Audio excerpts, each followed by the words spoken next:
So dito tayo ngayon sa hunting site mga ka-airgun. Yan. So may nakita tayo doon, nag-airgun. Yan o.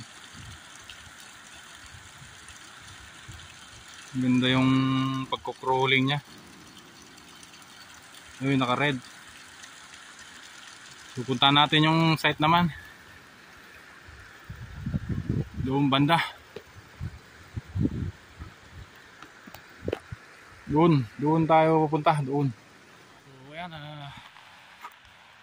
dala natin si yung malakasan. May mga bahay na rin dito, may mga aso.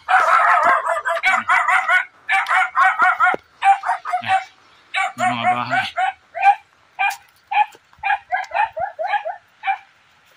So ayan, naririnig akong huni ng saliksik .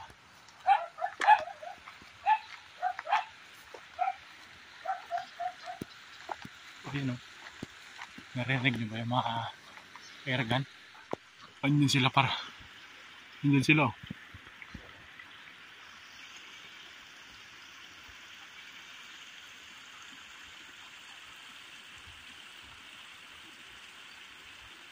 Ibig sabihin, dadayuhin na yung mga pupuntahan nating kahoy.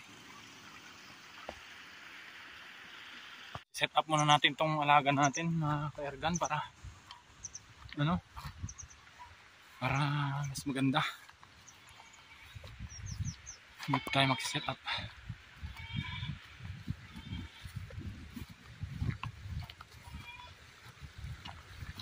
Mabigat si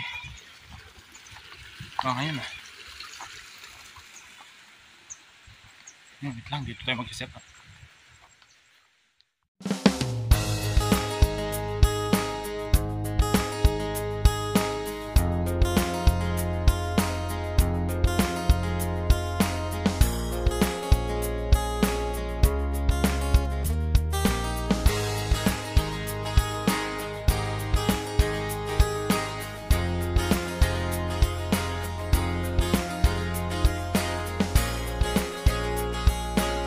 Yun na yung dalawang airgunner ng ispatan natin.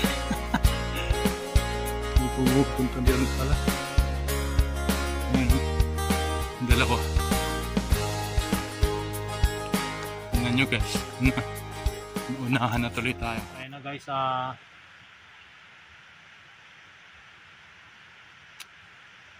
meron ng mga ibon dito sa ating, ang tagal na nating sinusubaybayan ng mga spot. So meron na tayong huli. Kasama ko may nahuli na rin. So ipapakita ko sa inyo yung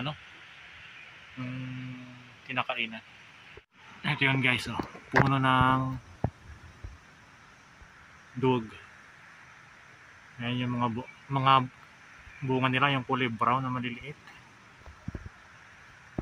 Ayan, focus natin. Hindi masyadong kita.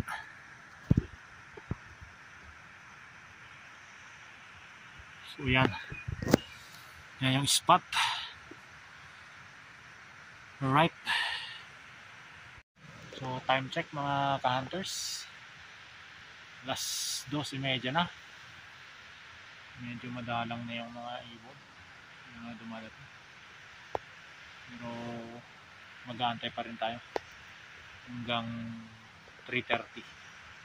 Tapos mag-pack na natin yung mga gamit natin, tapos uwi na tayo. Ito may dumating na dalawa. Wait lang.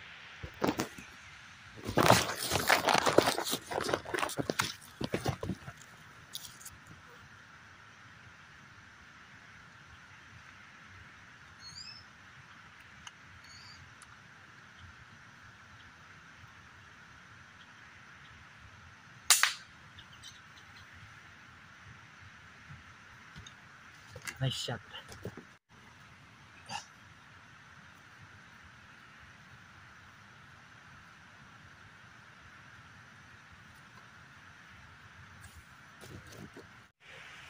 Yan guys, time check 3:49 na. Medyo pahapon na, hunters. Antay lang natin yung huling dako ng mga kalapating wild. So yun, antay lang tayo saglit. Alas 4 siguro mga hunters. Goods to go na tayo. So far, ito pa lang.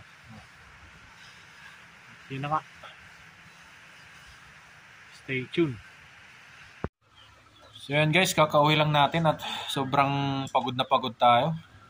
Pero sulit yung lakad na yun at nakahuli rin tayo ng pang-ulam. So kabababa ko lang tong si Pangmalakasan at nagpapahinga lang ako saglit. So ayan, yung huli ko, pa-plus ko na lang kasi alam niyo naman na, di ba? Alam na ng hunters yun. So, ayan guys. Hanggang dito na lang tong video na to. This is Aganok PH. Shoot safe, keep safe, be responsible hunter. Peace out.